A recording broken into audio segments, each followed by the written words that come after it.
नमस्ते आप सभी को। सनातन न्यूज़ चैनल पर आप सबको स्वागत है। अभी जैसे ईरान पर इजराइल और अमेरिका का जो संयुक्त हमला हुआ, उसमें ईरान का जो सर्वोच्च मजहबी नेता अयतुल्ला खुमैनी की हत्या हो गई। अब हत्या इजराइल अमेरिकी आगमन से हुआ है। अब ये बात भी स्पष्ट हो गया है कि सऊदी अरब ने इसके लिए उन लोगों से आक्रमण के लिए उकसाया था, लेकिन भारत में गजब ही लीला हो रही है। भारत में मुस्लिम जो समुदाय है वो पूरी तरह से जो अपने भारत विरोधी और हिंदू विरोधी जो रवैया है, पूरी तरह से अपना दिखा दिया है। अब इस हत्या में भारत सरकार की या नरेंद्र मोदी की कोई प्रत्यक्ष भूमिका नहीं है, अप्रत्यक्ष भूमिका भी नहीं है, लेकिन वो जिस तरह से लोग व्यवहार कर रहे हैं, जिस तरह से गाली गलौज किया जा रहा है, इससे ये लगता है कि स्थिति बहुत ही भयंकर है। श्रीनगर से लेकर लखनऊ तक जहाँ भी जिसका शिया मुसलमानों की जनसंख्या अधिक है, वो उबाल पर है, सड़कों पर उतर आए हैं। और आज सर योगी जी की पुलिस ने उसको थोड़ा सा उन लोगों को रोकने की कोशिश किया और उनको बुरी तरह से उनको दबाया है। लेकिन प्रश्न ये है कि ऐसा क्यों हो रहा है? ये घटनाएं बार बार होती है और हम इसको एक बुरा सपना समझ के भूल जाते हैं। आपने देखा कि भारत की कोई भी समस्या हो, कोई भी प्राकृतिक आपदा हो, कहीं कुछ देश में संकट की भावना हो, तो ये कभी सड़क पर नहीं आते। मुस्लिम समुदाय का जो दिल है वो सिर्फ उम्मा के लिए धड़कता है, उसके लिए मजहब कोई मायने नहीं रखती है। जैसा कि डॉक्टर इकबाल ने कहा था कि जो मजहब जो है पैर वो है, जैसा कि इकबाल ने कहा था कि मजहब जो है जो मुल्क जो है मजहब का कफन है। तो मुसलमानों में मजहब परस्ती तो हो सकती है, वतन परस्ती नहीं हो सकती है। तो पूरे संसार में कहीं मुसलमान हो, वो वतन परस्ती में भरोसा नहीं करते, इसलिए वो वंदे मातरम का गीत नहीं गाना चाहते।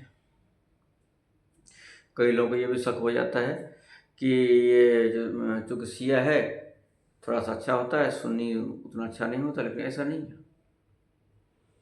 सबकी एक ही विचारधारा है, सबका एक ही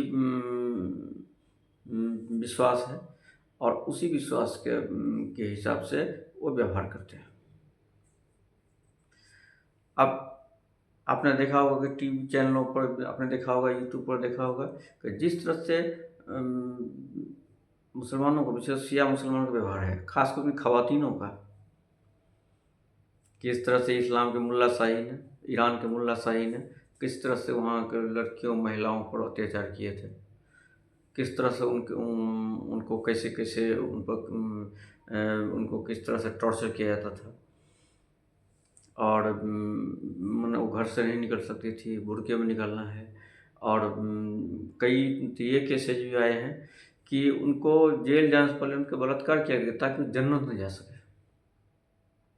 इसके बावजूद यहाँ के ख़वातीनें उस खुमैनी के पक्ष में एक अभियान चला रही है, नारा लगा रही है, छाती पीट रही है। तो ये हमें समझना होगा कि ये जो हमने जो 1000 साल से जो हमने गलतियाँ की है और देश के स्वतंत्रता के बाद जो हमारी सरकारें ने गलतियाँ की है, ये उसी गलती का फल है।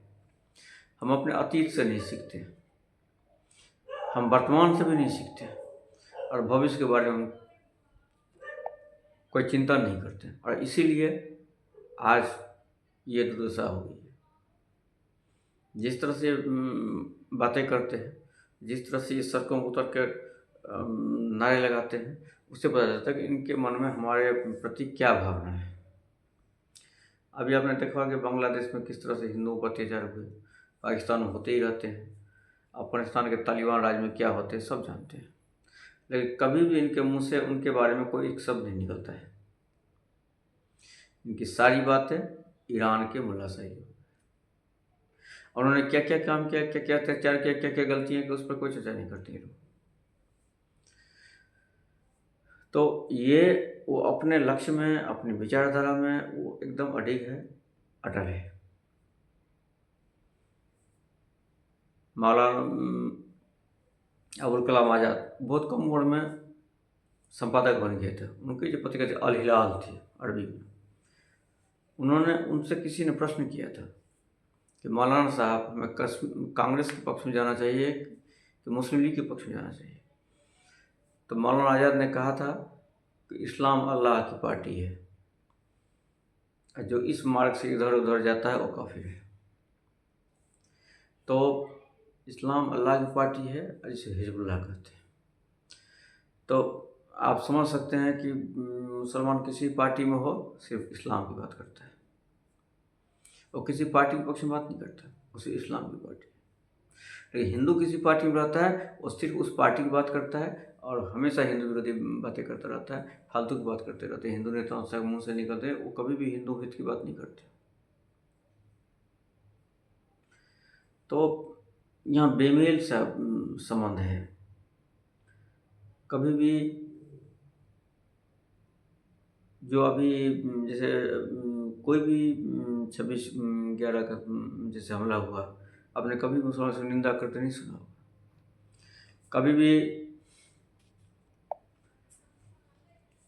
भी ये लोग भारत के हित के बारे में, भारत के भविष्य के बारे में, भारत की सुरक्षा के बारे में किसी भी तरह के बात करते इनके मुँह से आपने नहीं सुना होगा। जो भी भारत के शत्रु है, इनके प्रिय मित्र लगते हैं। तो ये वैचारिकता को हमने जिस तरह से हमने इससे मुक्ति के लिए देश का विभाजन स्वीकार किया, लेकिन आज फिर वही स्थिति आ गई है। धीरे धीरे ये नासूर बढ़ता जा रहा है। दरअसल ऐसा नहीं है कि इन लोगों में अच्छे लोग नहीं हैं, समझने वाले हैं, लेकिन जो हिंदू नेतागण, हिंदू जनता इस तरह से लापरवाह है, इस तरह से वो है कि इसमें वो तत्व जो है, जो आक्रामक है, वो हावी हो जाते हैं। वो हावी क्यों नहीं होंगे?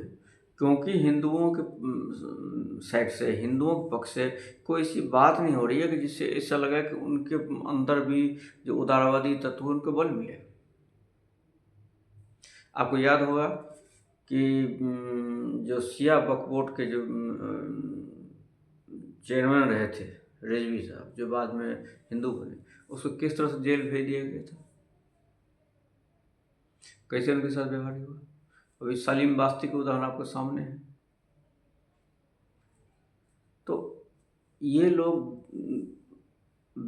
डर डर के जीते हैं और इसको ये एहसास नहीं होता, इनको सुरक्षा का माहौल नहीं होता, इनको ये नहीं लगता कि हिंदुओं और उनको रक्षा किया जाएगा। तो ये क्यों ऐसी बात करेंगे जो देश हित में हो? जितने भी भारत देश हित के विरोध में बात करते हैं, उससे सरकार इनको चढ़ावा देती है। 1947 से लेकर अभी तक, जवाहरलाल नेहरू से नरेंद्र मोदी तक, सभी सरकारें इनको चढ़ावा इसलिए देती हैं कि ये ऐसी बातें करते हैं। अगर ये देश हित की बात करने लगेंगे, हिंदुओं के पक्ष में, हिंदुओं से मित्रता की बात करने लगे, तो कोई भी सरकार इसको पूछेगी नहीं। तो ये जो परिस्थिति उन्होंने बना दिया है, जिससे इन लोगों को ऐसी स्थिति बढ़ाने के लिए इन लोगों को मजबूर करते हैं। सरकार एक तरह से आरक्षण बढ़ाती जा रही है। उस आरक्षण में जो ओबीसी आरक्षण, जो हमारे संविधान ने जो आरक्षण दिया था SC ST और OBC का, उसमें पूरी तरह से हिंदुओं के लिए था, लेकिन उसमें मुस्लिम जातियों को, ईसाई जातियों को ये लोग अंदर घुसा रहे धीरे धीरे। ऊपर से मुस्लिम आरक्षण अलग से मिल जाता है। तो वो क्यों नहीं इसी बात करें? इस बात करने से कोई लाभ है? मैं उनको कोई दोष नहीं देता, वो अपने जगह ठीक है। क्योंकि अगर वो ऐसा नहीं करेंगे तो भारत सरकार उनको 2 दर्जे के नागरिक बना देगी।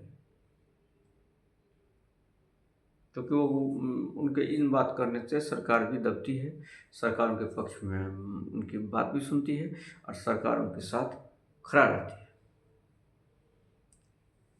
हिंदू जो है इस तरह की बात नहीं करते, इसलिए हिंदू पक्ष में सरकार नहीं रहती।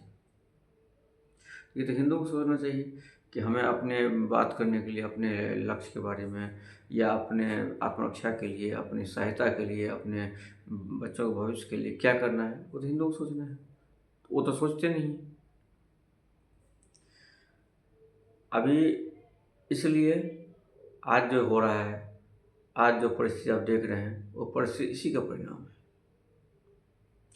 उनको पूरा विश्वास है, हम कितना ही बोलेंगे, सरकार कितना भी कोसेंगे, सरकार हमको जितना सरकार हम कोसेंगे, जितना सरकार के विरुद्ध हम बोलेंगे, उतना सरकार हमको और भी तृप्ति करेगी।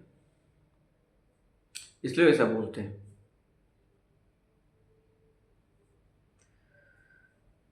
तो आज के लिए बस इतना ही। आप लोग से आग्रह है, अगर हमारा कंटेंट आपको पसंद आता है तो चैनल को सब्सक्राइब करें, लाइक करें। अगर आपको हमारा कंटेंट पसंद आता है तो चैनल को सब्सक्राइब करें, लाइक करें और शेयर करें। नमस्ते।